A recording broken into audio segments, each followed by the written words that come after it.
I'm super excited that a lot of people on this call today. This is going to be quite interesting. And we have lots of people signing in just from other areas of the province as well. So, of course, what you see on your screen should be the first slide of Welcome to the IF Network. This is the one that we is sort of always on our calls and slide deck. So for all those who are participants and not speaking on the call today, your connection has been placed on mute. So please use the chat feature as much as you can today and chat to all participants, okay? If you have any technical issues, you can chat to top S2. Now, this is going to be a bit of a different call today. We want everybody to be as interactive as possible, and so I'm going to ask you many, many times to, if you have ideas or suggestions or comments, I want you to put it into chat so that everybody on the call today can see what some of the responses are. Okay?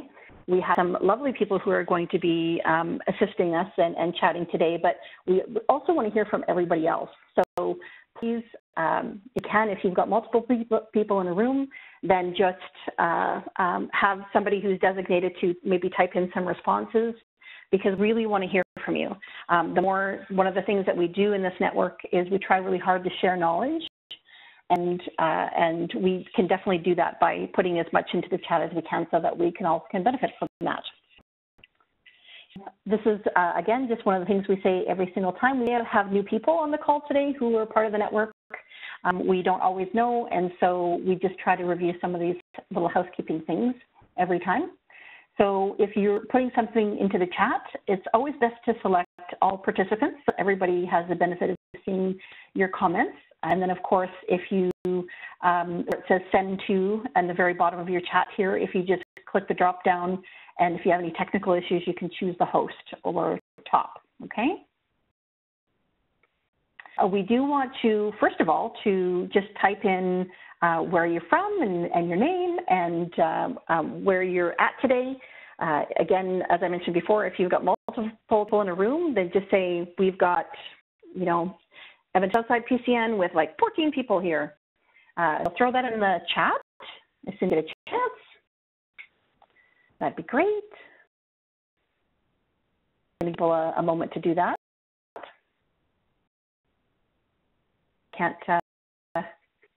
I can't see. There we go. Good. Now I'm good.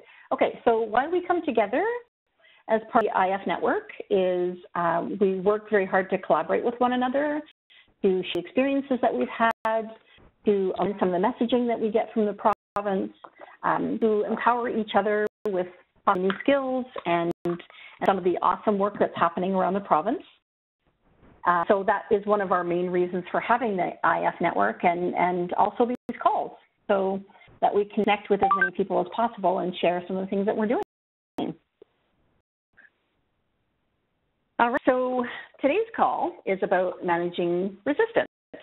And I know that this is like a really big topic.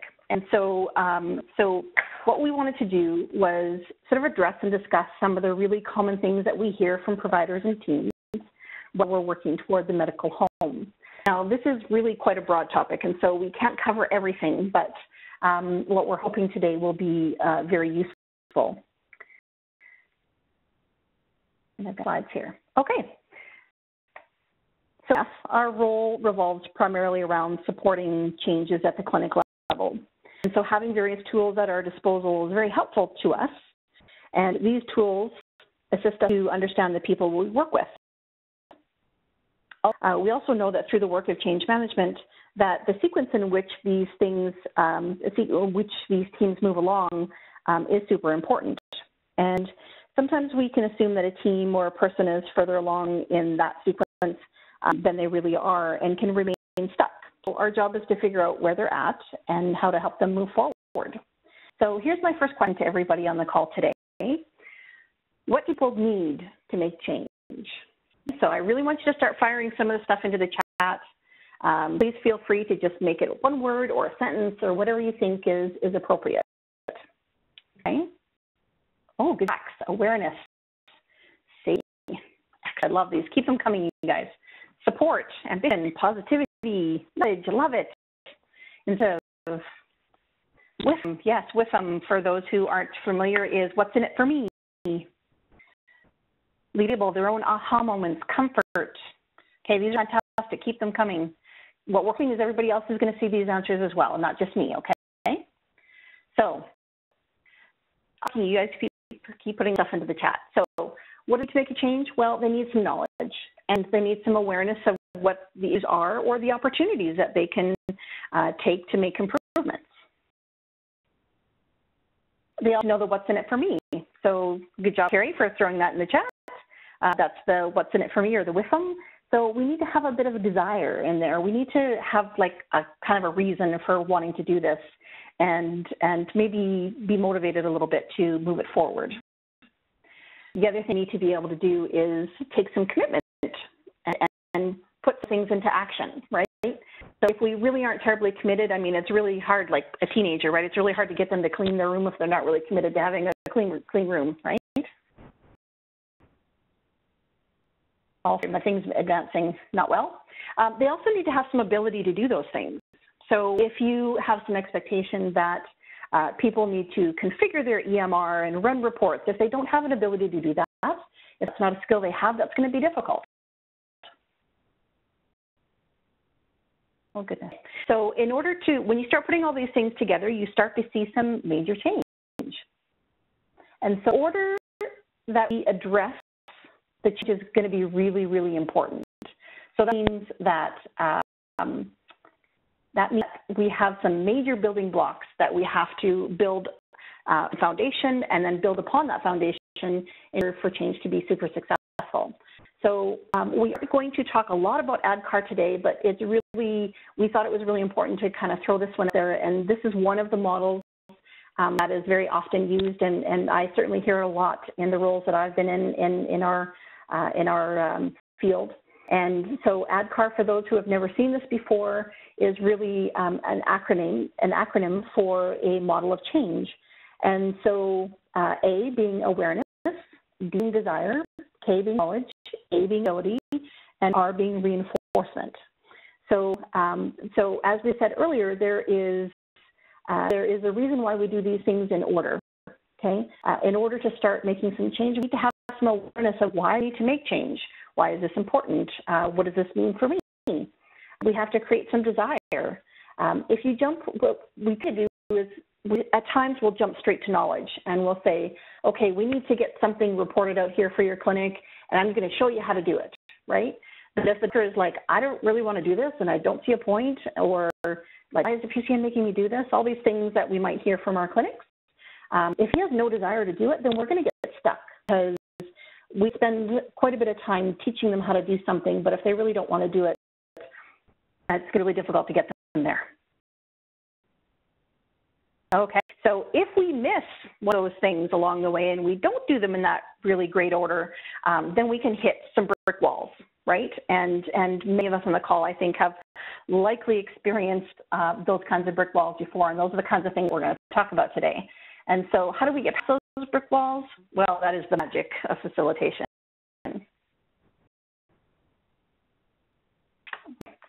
So everybody I've got on the call today, and for your listening pleasure, we have many people playing many roles. And so what I would like to do is we're going to start by talking about some various barriers that we run into. This is the first one. And so we have somebody playing the role of Heather today. Heather, would you like to read that out for us? I changed the way we do things after 10 years. Seems like things are working well. I'm not sure why we have to change things. Okay, how many have heard that one before? Okay, so we're trying to really, the principle here is that we're trying to overcome resistance to change, right? And so what are some of the questions that you would ask, or things that you would be curious about when somebody makes a statement like that to you? So this is, again, I want everybody to chime in the chat. What are the things that you would ask this clinic? They had said to you, you're asking me to change the way we did things after 10 years. I'm really not sure why we have to do that. Okay, some answers, throw them in the chat. What we're hoping is that other people on the chat are going to benefit from your experience about some of the things that you may have said when having this barrier.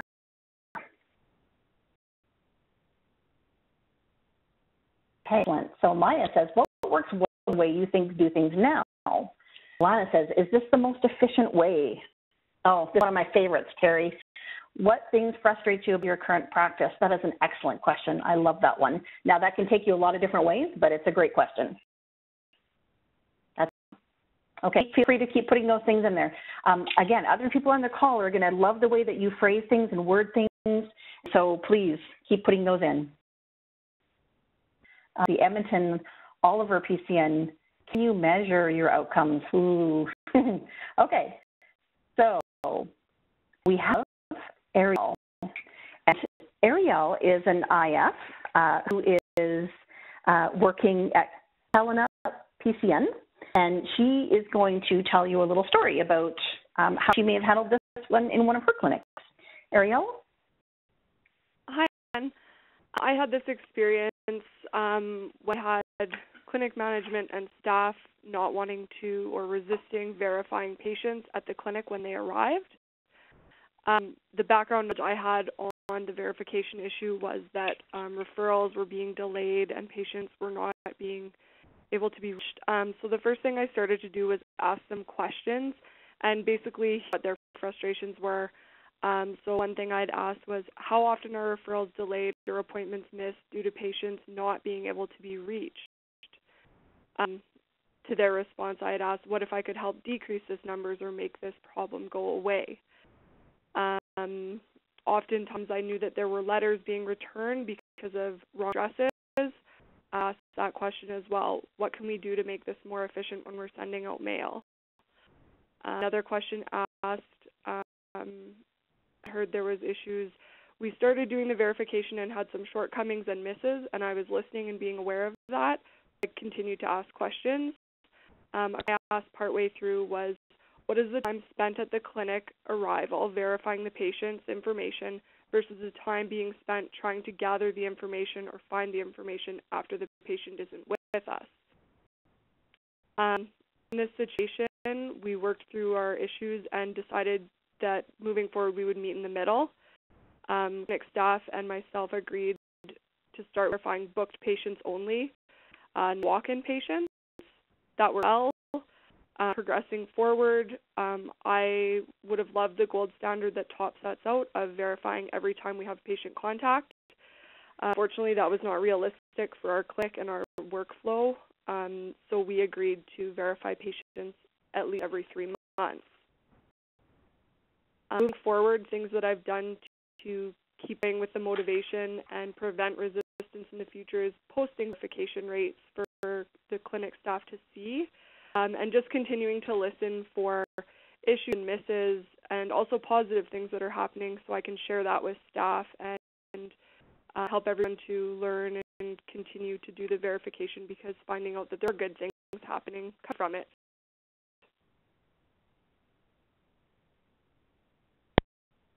That's all. That's fantastic. So if you have any comments to Ariel, please feel free to put that in the chat.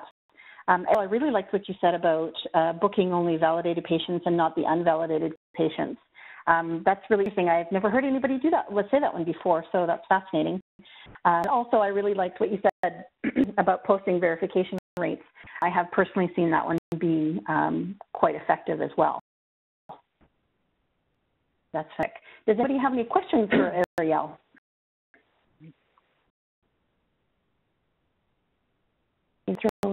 Jeanette, if you have one for her.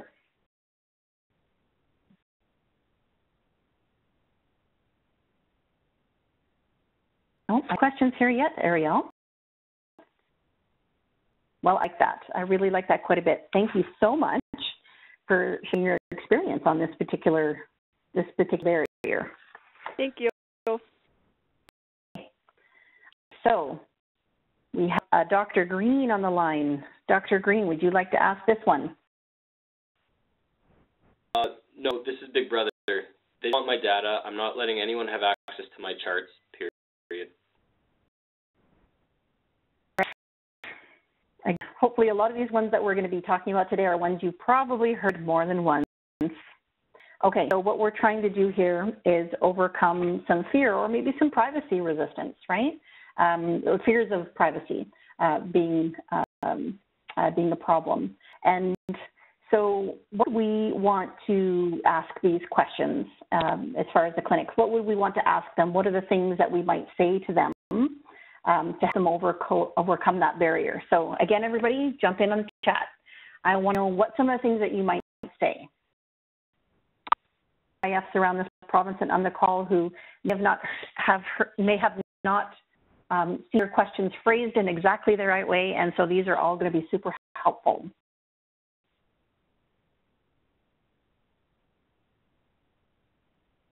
So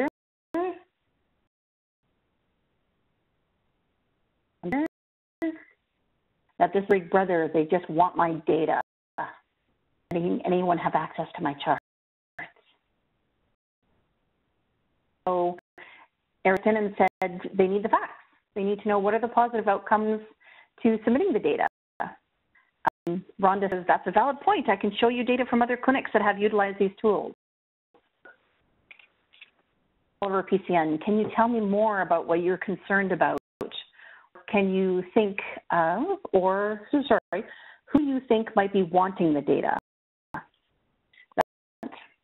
One of my favorite ways to go, Oliver PCN, is about asking what they're concerned about, because sometimes you can really manage those fears, right? Excellent questions. So we have Stephanie on the line. Stephanie with us? Ami? Oh, fantastic. Thanks, Stephanie. So Stephanie Bo is from Edmonton Southside, and she is an IF there. And so she has some ideas that she'd like to share about overcoming this kind of resistance. Why don't you go ahead, Stephanie? Sure, thanks, Mia. We've got a delay. So I think a lot of times I think we're having a hard time hearing you. bad feelings about things. Sorry. Okay. Thank you. Yeah, that's much better. Okay. So they hear around things that they don't understand. And so I would encourage them to look at it from different perspectives. So I guess my role was that I was just trying to explain how it's not Big Brother and how we could look at it differently. And so to validate or to validate his feelings and say, yeah, it is your data. This is your data. We want it to stay clinic, to look at from a clinic perspective. So we can use this to generate ideas to inform where you might want to go with improvements. In the initial stages of try to get a snapshot of where we're at. We can process if there's anything that you did want to work on. It's a way that we can see where we're at and celebrate any successes. So kind of say this is your data. It's staying in the clinic for now. So that's kind of how I would approach it. Use it to generate improvement ideas. Use it to monitor our progress over time. And whether or not I have experiences with other clinics, I usually lie or invest a little bit. So I say, some clinics that I've worked with, do this kind of thing, and they like to share it on improvement boards. And so it kind of lets, the clinic, the rest of the people at the clinic know the activities that are ongoing and where the improvements after being targeted. Improvements over time. Kind of embellish a little bit sometimes about how other clinics are doing this and use it and how it's been helpful for them.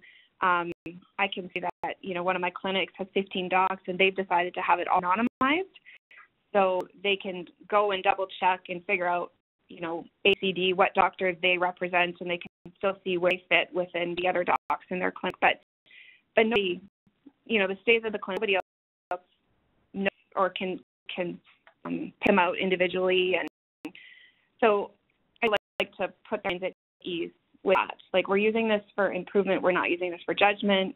The data's to the clinic.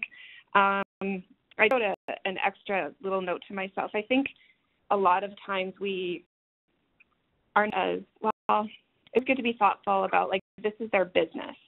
And so if they feel like this is going to compromise at all the way that they bill or anything around that, then I could see them having a lot of uncomfortable feelings about that. So I'm not sure exactly how that fits in, but just to be conscious of it. And then I have, so that was kind of looking at it from the clinic perspective. And from Edmonton South Side, we have panel management assistants who are in clinics, and kind of changing our process so that there is a conversation kind of between someone on the improvement team and the clinic that lets them know once they have a panel management assistant in their clinic, part of the role is going to be doing quarterly screening. So they're going to, quarterly screening on all of the docs and send it to our evaluation manager. So in this, it's good to know up front that this is one of the things that's going to be happening, and it's because of we have to fulfill our part of Schedule B to Alberta Health. It's part of the grant agreement. And so to have that conversation initially so there's no surprises after the fact and they find out data is leaving the clinic. And then when our evaluation manager gets that data, very important to explain to the clinic and to the physicians that there's not one doc who's filled out segregated at the PCN level and sent up to Alberta Health. And it's the way that Alberta Health can monitor screening rates, the entire PCN, so mammogram rates and top rates and on for the entire PCN. So just that no one physician. So again, it's just kind of it's just like explaining and putting their minds at ease to make them realize that this is not someone who is the minutes.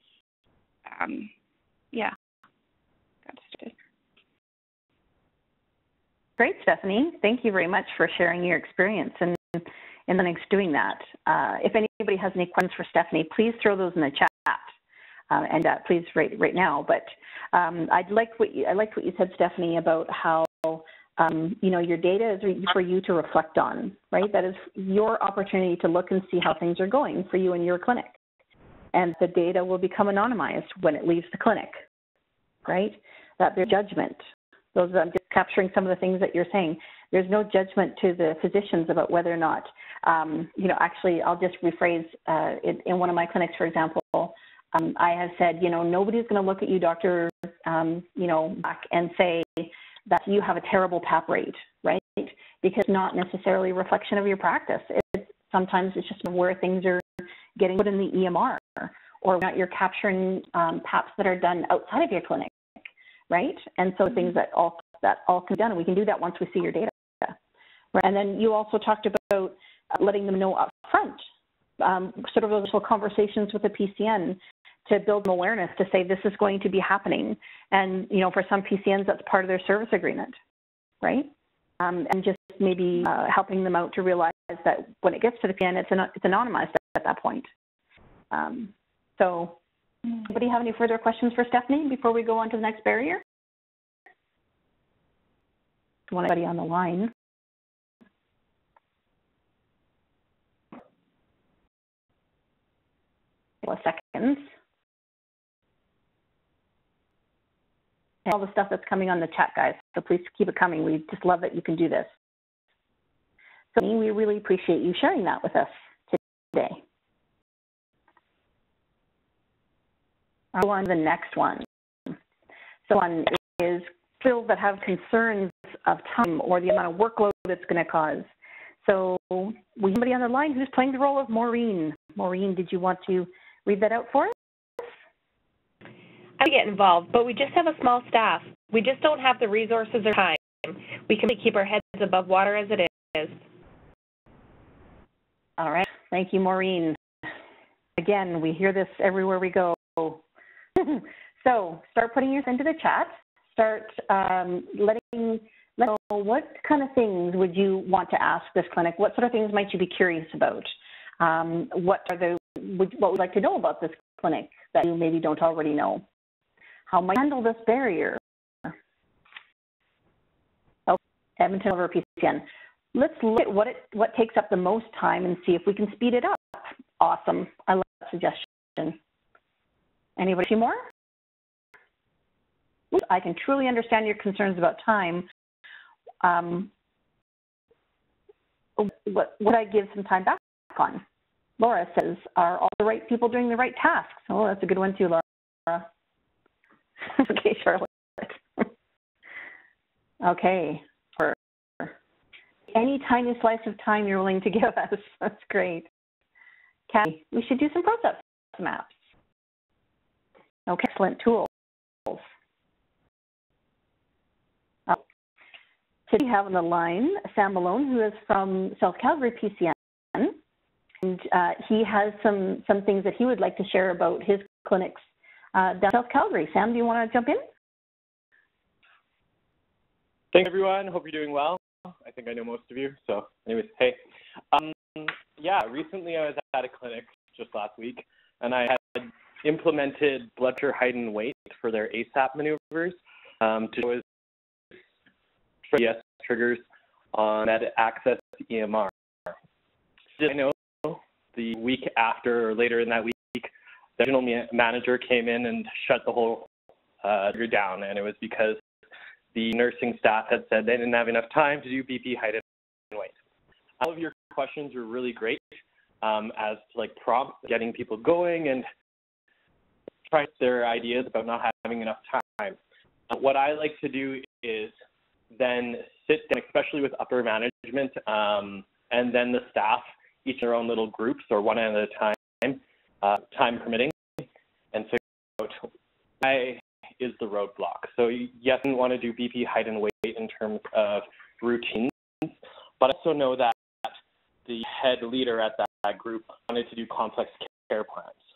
And so to that leader, if you're only doing physicals, even if you did physicals for every single patient in a year, you'd still be missing a bunch of your patients. And if you're doing BP, height, and weight, you're actually missing out on hypertension, and you could possibly be missing out on obesity, both of which play into your complex care plans. And so hearing that leader said to me, like, wow, we actually really need to start doing this. On the flip side, too, I also talked with the manager because they're going through a lot of change. And, okay, and you're going through a bunch of change. Here's the reason that I'd like to do this. But I recognize you're going through a bunch of change in your clinic. So when would be more opportune time? So we are going to start moving back into doing them during regular appointments, but it'll be a little bit of time just because there are a bunch of internal clinic changes going on and people get settled. And that's great, Sam. I do like what you said about, and just anybody who's got questions for Sam, please start putting them in the chat so I can questions here in a moment. Sam, I really liked how you said when would be a more opportune time, right? And I think there's, as you said, there's a few different ways of going about it, just trying to understand what their issues are. You know, if they're going through, like one clinic I know of is going through like 2 or 3 things, like different initiatives, right? Or piloting something for the province, or, you know, they just took on 5 new doctors or something like that, then, you know, they may have a lot of stuff that they need to juggle. So asking when would be a more opportune time might be quite an awesome thing to be asking them, so that you can just meet them where they're at, right? And also just to reinforce again what you said, Sam, about just curious as to what's going on with them at this point in time, because I think you never know when you might be able to contribute to maybe some of the things that they're doing in small ways. Maybe there's some way that you can maybe save them a bit of time, in which case I know one of the things I like to say is, you know, I really would like to help you work smarter, not harder, which means, you know, where can I save you time? And so that we can make time for this other thing and not necessarily be doggy piling all the things that we need to do one on top of the other. Anybody got any further questions for Sam?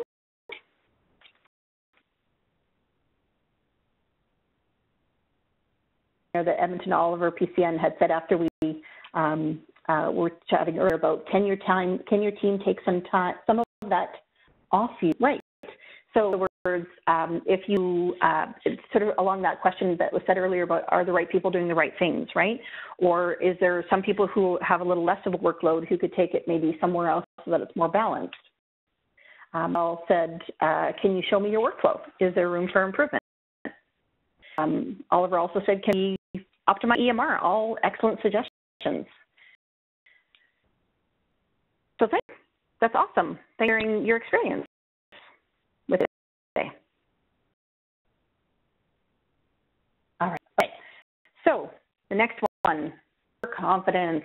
This is always a challenging one. So we have somebody playing the role of Dr. Blue on the line. Doctor, would you want to say this one for us? Hi, Dr. Blue. Can you hear me? Yes, fine. Medical home, team-based care, patient-centered care. We do all that. There are some other clinics that could really use your help. Okay, Dr. Blue. Okay, so this is a little bit of, this is my own term I use, by the way, and it may not be the best term, but I called it overconfidence. And what I'm going to do is, as you guys have some questions, again, I want you to throw it into the chat. What are some of the things that you might ask the clinic, and how might you handle this barrier? So please throw in the chat. But while you're doing that, I'm just going to talk a little bit about, I was actually doing a little bit of research in preparation for this talk, and came across a little bit of research from Psychology Today. And they said that overconfidence is the mother of all psychological biases. Very often people provide about 90% confidence revolves around an estimate. So if people are estimating something, they usually get to about a 90% confidence, and actually less than 50% can demonstrate what they are confident about. So I thought it was really fascinating, and I think even some of the infographics and stuff that Toward Optimized Practice has shown around from time to time actually definitely does support that as well. All right, going back to the chat here. So what do you do well, Oliver says. So what are the areas that your strengths? So understanding strengths and weaknesses are a big part of facilitation for sure. We're most proud of, absolutely. So let's not minimize what they're really doing well or really proud of at the moment and see if we can build on that. Can you show me? That's an excellent one. So very often if you ask a clinic to demonstrate what it is you're asking them to do, they'll know pretty quickly. And of course, just going back to the step checklist and the step documents, if you call, when you go through all those activities, the ones on the left are what your activities are, but on the right is what your output should be, right? So those are things that should be able to show how you can demonstrate those activities are being done. What about direct physician practice and limits you even addressing concerns? This can be a huge roadblock. So, Rhonda, I think I know what you're asking. So, I'm just anybody else actually might want to chime in on that one, who we have on the call today. But no, we don't direct the physician practice. I mean, if anything, we're not there to tell them exactly how they have to do things. We just have some goals in mind, and we try to find a way that aligns with what they would like to see as well, right? It's not about us just doing one thing and saying we have to accomplish X, Y, and Z. It might be talking to the physician and saying, you know, what would you like to see? What are the things that keep you up at night? What are the things that frustrate you, like one of those earlier questions? Elvin says, can you show me how to measure your progress? Aha, I like it. Oliver, again, how often do you validate? So these are questions that gets more down into the nitty-gritty of what they're actually doing. Stephanie says, wow, that's amazing. Tell me more. Maybe other teams can learn from you. Oh, that's a good one too. What's your panel size? Who validates your patients? What outreach protocols do you have in place? And this is how they all demonstrate what they're doing. Can you pull a list of all your patients with diabetes? Love it. Okay, these are awesome, you guys. Sally, wonderful. Can you share your story with someone who is struggling? Try and throw in a way to measure and present your findings to see if they are what you thought. Stuff coming on here. Okay. Do you have quality improvement checks? Olive, who's on your QI team? How often do you meet? What kinds of projects are you looking to tackle next? I love how we're holding all these clinics feet to the fire. This is great. Emma to PCN, what's your third next available appointment? You guys are awesome. So, to some experience of our own, we have Charlotte with us. And Charlotte is Kelowna PCN, and she's going to share some of her experiences as well. Charlotte? Happy Monday, everybody. And I really like everybody's question. They all kind of relate to what I was going to talk to you about. So my example actually came from a discussion I had with a family physician when I was talking to him around patient-centered care and the possibility of trying health change methodology in his clinic. And so when he came out with that they're doing all this, my response back was, that's amazing. I'm so happy to hear that your clinic is so advanced in patient-centered care. We are always trying to learn from others, looking for new and innovative ways to improve patient outcomes. Will your team mind sharing your ideas? Or can you share what team is most proud of? Because you are right, there are other clinics out there that need your help and need our help. And so it would be helpful to them and yourself. I also reminded him that quality improvement is always changing, and that I'm always in learning more and would love to have the opportunity to be part of his team's journey through learning about patient-centered care.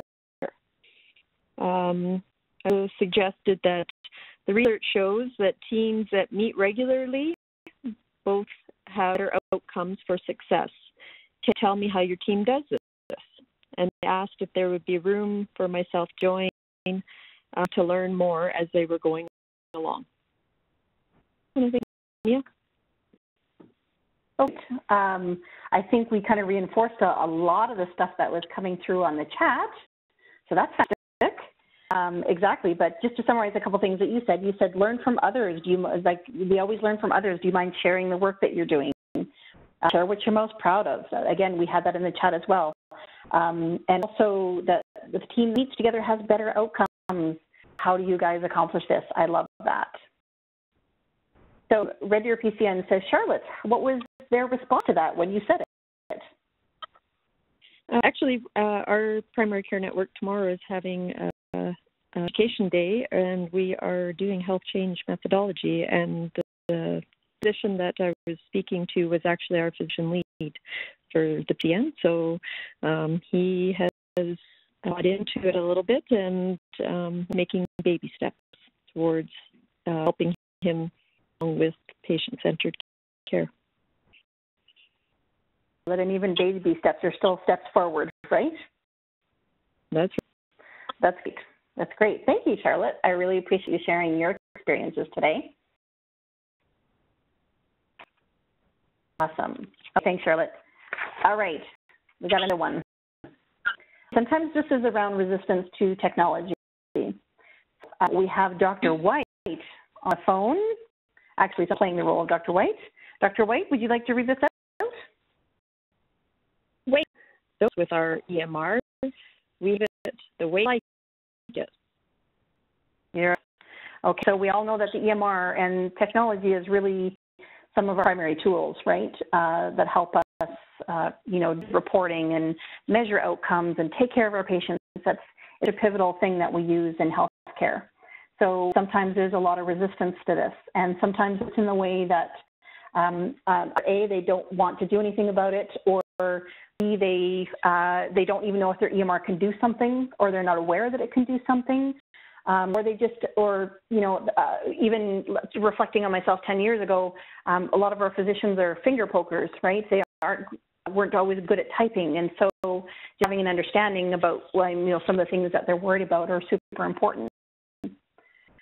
All right, so the clinic says, don't mess with our EMR. We have it the way we like it. So start putting your stuff into the chat. What are some questions that you would ask? What was about in this clinic, and how might you handle this barrier?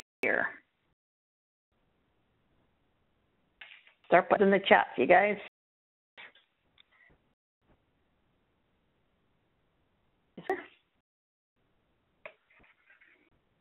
Stephanie says, cool. What are your favorite things about using the EMR? The foundation to build on.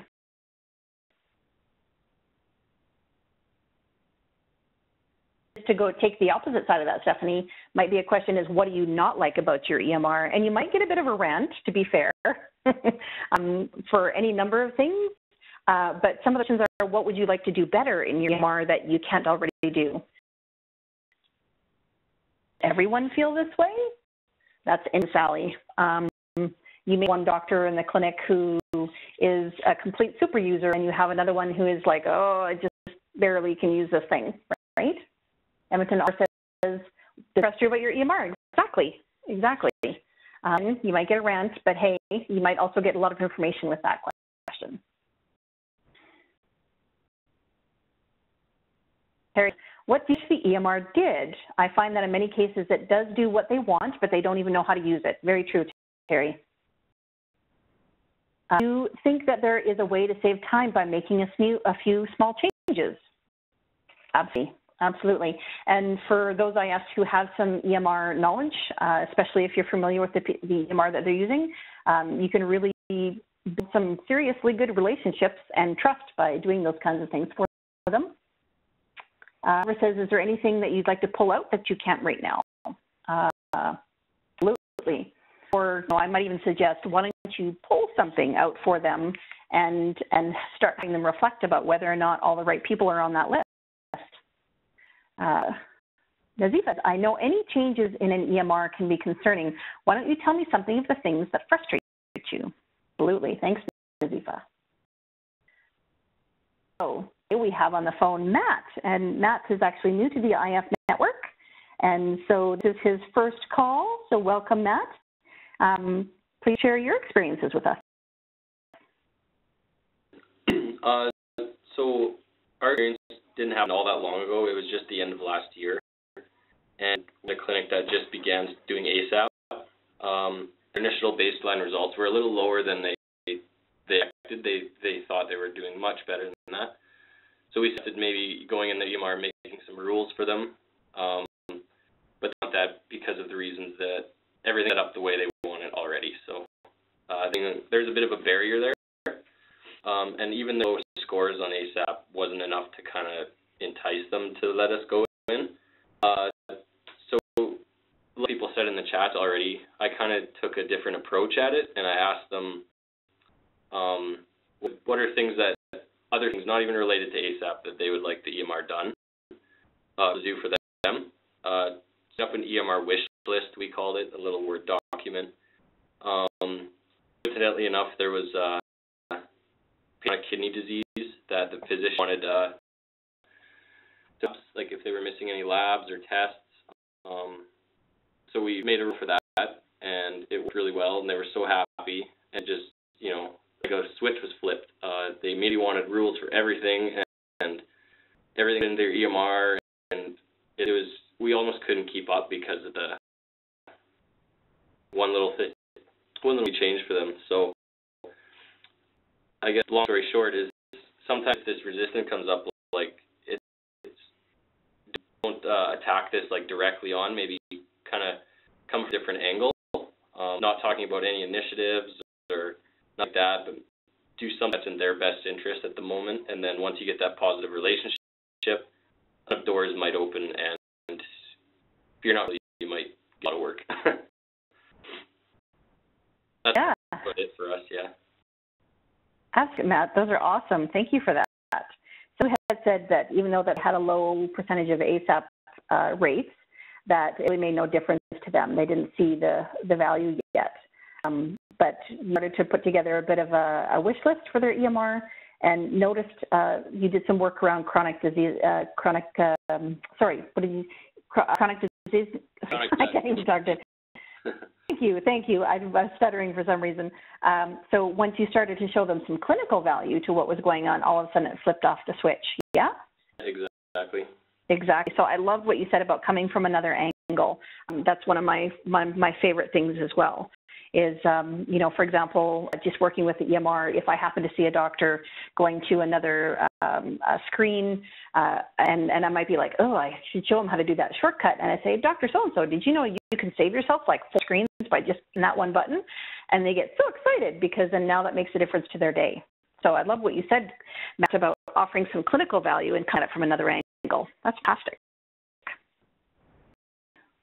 Ron, feedback, Matt. Excellent. Thank you. Does anybody have any questions for Matt before we go on to the next one?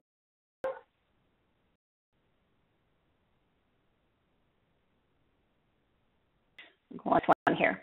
So the next one is a bit around a lack of awareness. And so we have somebody from the role of Dr. Green today on the line. Dr. Green, did you want to make your statement? Who all my patients are. All right. Oh, start putting into the chat. Dr. Chu, I already know who all my patients are. Okay, what questions you would ask? Would you handle this barrier? Questions in here. There's lots of IS learning new things here today. Interest in a wager. I like that. Injects a bit of humor into what's going on. Love it. How often are you running your panel to confirm? Absolutely. Can you show me your panel list? Okay, this is great. Can you pull a list of your current panel? Yes. Okay, how to create your list? Absolutely. The clinicians are always the ones running the list, but sometimes some of them do. And so that's a great question to ask. All of you, how many of your patients are diabetic? Ooh, I love that question too. Really the heart of what we're trying to figure out about identifying our panel, right? Ultimately trying to get toward that direction. Did your HQCA report? How many patients are over 100 in your panel, says Charlotte? This is great. This is really getting into the detail of when you know who your panel are, you actually reflect on some of these nuances of your panel, right? PCN says, do you have a high ratio of males or females in your panel? Says, how many patients do you have? What is their distribution like? Younger, older? Says, can you tell me more about who your patients generally are that you see? Okay, excellent questions. All have any patients of physicians who have left your clinic? D says, how do you manage the patients who don't book an appointment? That's also an excellent question, Terry. Okay, so we have Jen on the line, Jen Vowles from South Calgary PCN, and she's going to share some of her experiences with us. So Jen, are you take that one away? I can hear you. Okay, so following along with what Matt was just saying, if I encounter a physician that says, I don't need here, I already know what my panel size is or who my patients are, I say, that's really great. I'm so glad to hear that. So if we're going to move on to the next phase together, or you agree to work on the next phase with me, we start right away tackling the ASAP maneuvers. Let's look at, how many patients do you have that are due a mammogram and have had a mammogram, or how many patients are due for a FIT screening. And once we start running those searches together, it becomes really quite apparent that the physician really has absolutely no idea how big your panel is. And so you're asking them questions that just help them to become more aware. They really don't know exactly what they think they might know. Yeah? Yeah. And, if they're not very hostile in the beginning, I'll say, would it be all right if we just run a quick search of your panel?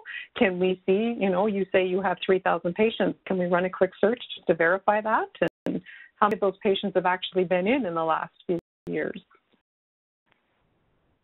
Yeah, or just to expand on what you're saying, to be curious about, are you curious about how many patients you've seen in the last 3 years? Right? Are you curious about how many diabetics you have? Absolutely. Yeah, I find, asking the ASAP searches really does bring it home. Thank you so much. Does anybody have any questions for Jen?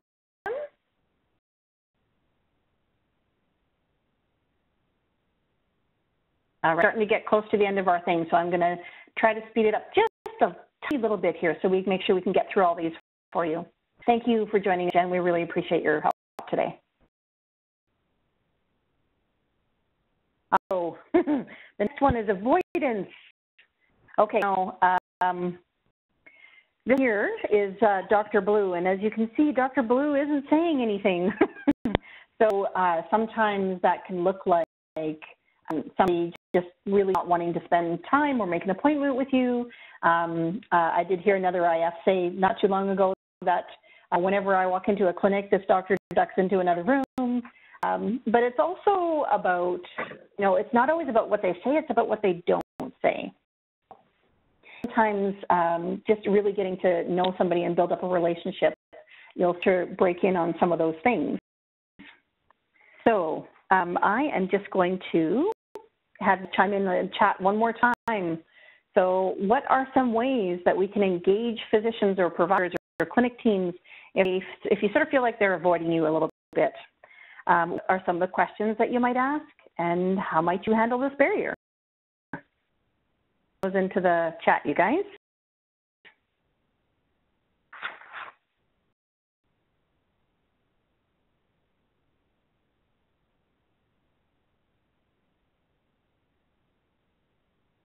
Got a whole bunch for the few. I don't see that yet. Oh, maybe. Edmonton Oliver, figure out who has their ear and talk to them to get an in. I like it. Very networking oriented. Build surrounding staff. Plant seeds, leave paraphernalia. Stephanie, that's a good one. Ron, find out from their assistant if they have an area of interest, and then perhaps look at the current research and try to start a conversation. Absolutely. If they have interest in diabetes, for example, that's something that you can do to pique their interest and say, let's start there. That's kind of that back doorway that was talking about, right? Charlotte says, let's go have coffee. I like. Okay, so today we have Sally Betty on the line from Calgary Foothills PCN, and she has some things that she would like to share with us about this barrier. Sally? Hi, everyone. So my story is about avoidance that has encompassed all of what we've talked about today.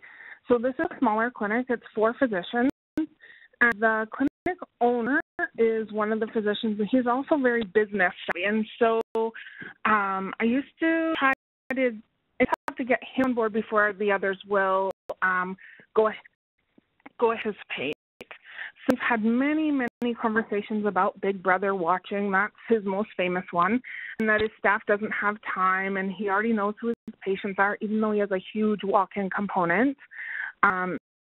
So I was frustrated and feeling like I wasn't making any progress, but I kept on going back and planting seeds. And then one day, this doctor showed his card. It was around money, but it wasn't around the financial benefit to his business. It was on the financial benefit of or the cost of care to the system. So at this point in the conversation, he was basically out of the room. He was actually standing in the doorway, and I took the opportunity to remind him that when a patient is well connected to a family physician and their continuity is high, the cost to the system for that patient is decreased, and stopped in the doorway. It was the first time he hadn't run away on me. And so it was a light bulb moment for both of us, because there were no more excuses. The staff was no longer too busy. Brother was more like little brother. Definitely has less weight. It's still there. We still address it, but it has far less weight. And the "yeah, we do that" has all but disappeared because I found his carrot. It patient care that actually cost the system less, that really got him interested. He's already doing great patient care, like all of the physicians that we work with. And so I don't know what it was. We just kept, having the same conversation. But for some reason, he received it a different way, and we never know when that light bulb moment is going to happen for somebody. And so it was great for me to remember that I have to keep listening and being patient And I'm sure I could have a YouTube video on 27 ways to say the very same thing, but with persistence and most definitely having that relationship that so many people were talking about, and bribing with coffee for sure. Thanks, Sally. That's awesome. That is a fantastic story, Sally. Fantastic story. You never know when you're going to get that carrot. That's fantastic. So we only have a minute or two left here, everybody. So what I'm going to do is I'm just going to jump a little bit farther ahead. There we go. And we had one more left, but I think we're going to have to, for the sake of time, we had Donna from the AIM team who's going to help us out. And I'm so sorry, Donna. I think we're going to have to miss you today because I want to make sure we get everybody off the call in good time. But we covered off the majority of them, you guys, and this was fantastic. I really want to appreciate, I really do appreciate everything that everybody did on the chat. What we're hoping is that all the IFs who are really new to the role picked up a lot of great information and just share some things amongst ourselves. So I just wanted to remind you that for those of you who had took the IF training, then you don't forget about these two guides that you can use for your own support and your development. That little facilitation at a glance book is really fantastic. So please make good use of that one if you've got it in hand. Also, I just wanted to point out that on the top website that you can't quite see super clearly here, but the first clip at the top is for tools and resources, and the first red circled banner here is training sessions and materials, and then to the right of it says improvement facilitator. So make sure you go to topalbertadoctors.org and you can actually find some more materials there for you to find and read. Also, the website materials are not currently up to date, but the current training will be updated shortly, so stay tuned for that. So the recording of today's call can be found on the IF Network Collaborate website. Feel free to go there. Our general screen here for how to join the Collaborate website. Hopefully you have seen this one before. Next steps, one thing to remember is that the co-design team is actually meeting this week, tomorrow actually. We're going to be spending a day together to regroup, renew, and refresh, and get some new ideas about what we might do going forward. Tuned also through the summer for some communications from us. We'll not be having a July and August call, but we will be sending you out some things via email. Also, please continue to send us any ideas or things you want to learn about for this new topics. We really want to be responsive to the things that you need, so we want to hear what it is that you do need. So please let us know, and you can send it to the IF admin address at ifadmin@albertadoctors.org. So I want to really just thank everybody who played roles and contributed as IFs today. This was super fantastic. We're about 2 minutes over, but I really wanted to do a virtual round of applause for everybody who contributed to it, and there's a lot of people who put this one together. So thanks to everybody, and thanks to everybody on the call who joined and listened in today. So take care and have a great summer. Bye.